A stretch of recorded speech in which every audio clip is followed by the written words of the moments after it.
This is the 528 frequency, or 528 hertz. Just so you know, I think it's the frequency of love. Let me double check real quick.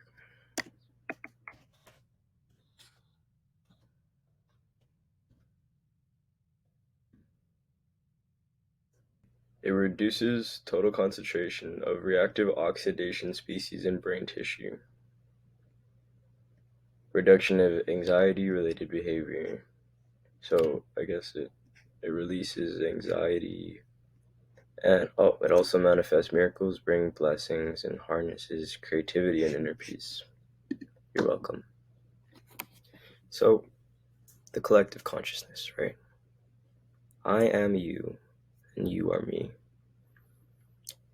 Everything that you believe is physical is merely your own consciousness, believe it or not. And yes, physical, I cannot shoot my hand through this. But on a micro scale, this wall, my hand, this jack-o'-lantern, is all composed of a wave or a vibration. You know, we see this clearly in every aspect of life. Waves in the ocean, a vocal cord. When I speak, I'm speaking through waves of vibration, sound waves, heat waves, light waves. You know, everything is waves. Everything is a transfer of energy. All right? Okay, so there's this law called the law of correspondence. All this information you can find in a book called The Kabbalion. That's all I'm going to say about that. It's up to you to seek more knowledge and figure that out for yourself. But law of correspondence states, as above, so below. As within, so without. What the hell does that mean? Well, like I said, everything exists in these waves, right? And so everything, even down at a molecular, I'll get better at scientific words one day. At a really small scale, things are just waves. So even if you got a wave, I wish I had a whiteboard or something. I'll just use a piece of paper. Let me show you. So let's see. There's a wave.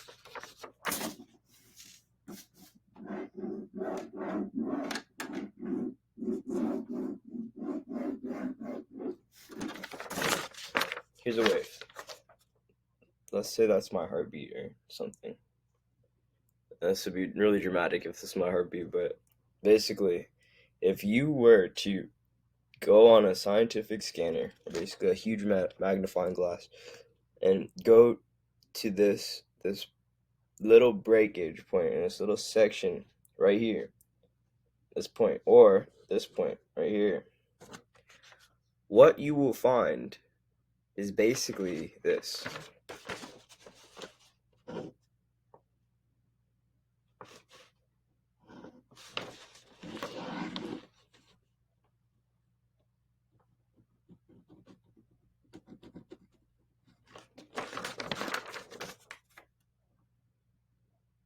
Okay, so the circle just represents like magnifying glass, and that is this is the spot, right?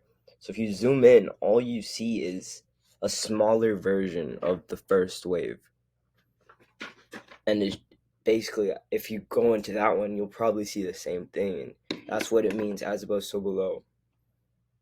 Everything above us or beyond us is the same thing as what's happening inside of us. I like to think of it as this. Let's say the whole universe was a human body, or the figure or shape of a human body, okay?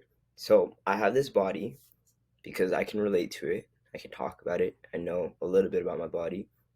This is the universe. Let's call this the universe, right? My body is composed of tiny molecules called atoms. All right. And these atoms are super small. They have neutrons, protons, and electrons.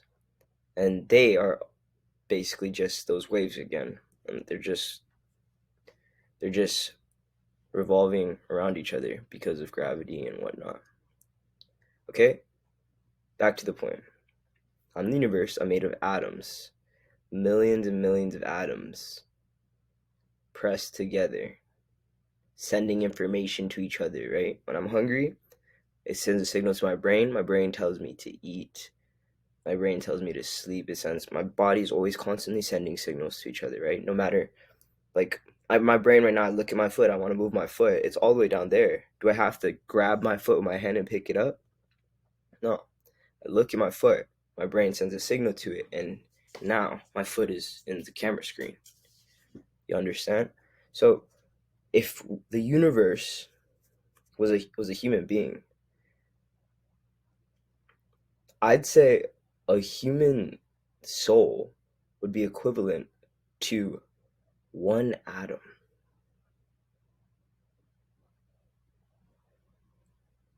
And if you look at it like this, let's say there's an atom in the center of my hand, right? There's a lot of atoms in the center of my hand, but let's just identify one atom, right? And there's also an atom on my earlobe. Now, even though these atoms are completely different places, and look, physical space is literally occupying this. I mean, there's nothing occupying this, right? There's no connection, is what I'm trying to say. There's no connection from this earlobe to my hand right now, except through my body. But somehow, these atoms are still me. They still make me. They still are the composition of me, or the universe. So each and every soul is a very significant part of the universe in whole, and it's all connected, even though it's like a different version of it, you know? So that's how I see it.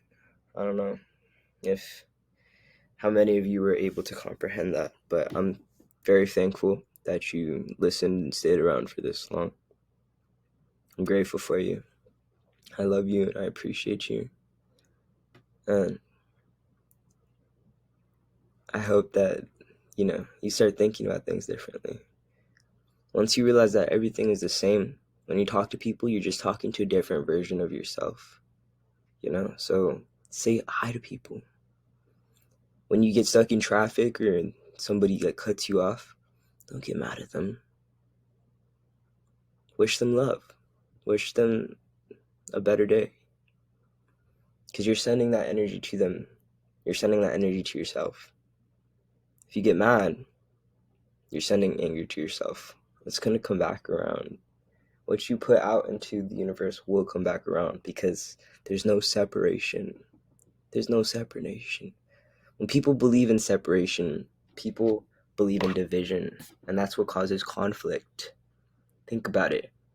Football games, politics, racism, all of this stuff is made up. It's a concept of our own mind, because we're creators, but we've been creating in very destructive ways lately. And I want that to change. And you want that to change. So, that was my 2 cents.